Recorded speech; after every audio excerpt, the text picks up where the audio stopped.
Assalamu alaikum warahmatullah. Yau a gurguje za mu yi duba da wani kifi wanda ake kira whale a turance. Shin mecece whale? Whale wata jirgiyar halitta ce da ke rayuwa a cikin teku.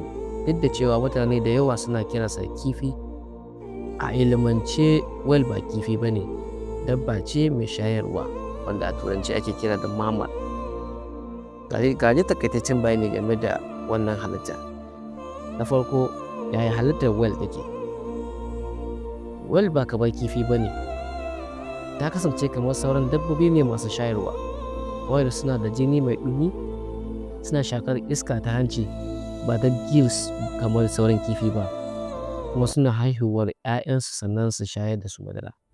Na biyu, girma. Whale shine dabba mafi girma a duniya, musamman nau'in da ake kira blue whale, wanda zai iya kai tsawon mita 30 kuma nauyinsa ya kai ton 190. Shin ya ire-iren whales suke? Masana sun raba whale zuwa gida biyu. Akwai whales masu haƙora, wanda a turanci ake kira da toothed whales. Suna da haƙora kuma suna cin kifi ko wasu halittun teku. Misali, killer whale ko dolphin. Sai na biyu, akwai whales masu tacewa wanda ake kira da baleen whales.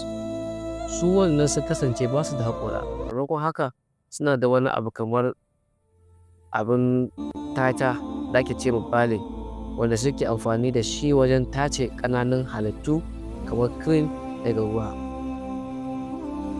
Sai abu na uku, ya rayuwar su yake. Na farko, numfashi suna zuwa saman ruwa lokaci-lokaci don shakar iska ta wani rami da ke saman kansu. Sannan na biyu, suna sadarwa.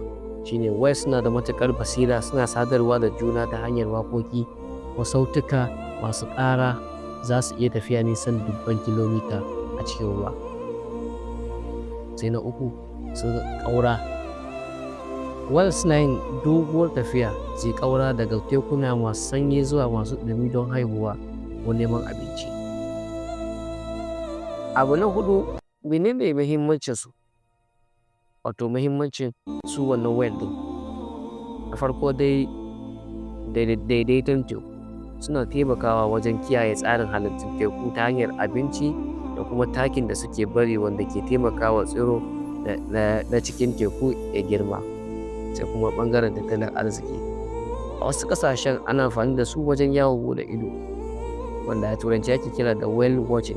Ta haka sukan samu kuɗin shiga. Abin lura dai shine, a halin yanzu yawancin nau'ikan whales suna fuskantar barazanar karewa saboda gurɓatar ruwa, canjin yanayi da kuma farautar su da wasu ke yi. Wannan shine takaitaccen bayani game da halittar kifi da ake kira whale. Da fatan mun fa'idantu. Na gode. Don't forget to subscribe, like, and share Kashirki TV.